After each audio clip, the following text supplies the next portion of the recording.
جو لوگ کہتے ہیں کہ بند کر دو اس ذکر کو، بھائی اللہ کے بندو، حسین علیہ السلام ابھی شہید بھی نہیں ہوئے تھے، بچپن میں رسول اللہ کی گود میں کھیر رہے تھے۔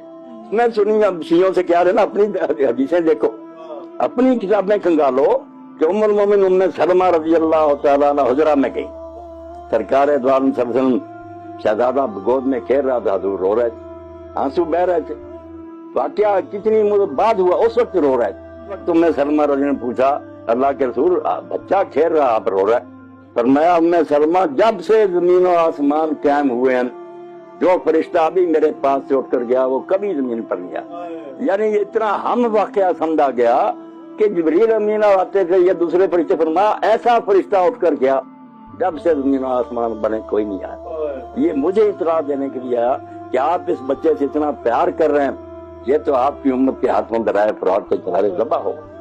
تو نبی علیہ السلام سے اس نے کہا فرشتے نے اگر چاہیں آپ تو میں وہاں کی مٹی بھی دکھاؤں۔ پھر اس نے ایک مٹی کی بڑی حضور علیہ السلام کو دکھائی کہ یہ زمین ہے جس میں آپ کا فرزند تڑپے گا، اور یہ منظر زمین و آسمان دیکھیں گے، کانپ اٹھے ارض و سما، دشت و جبل پر راہ اٹھے، خاک پر جس وقت تڑپا فاطمہ کا لاڈا۔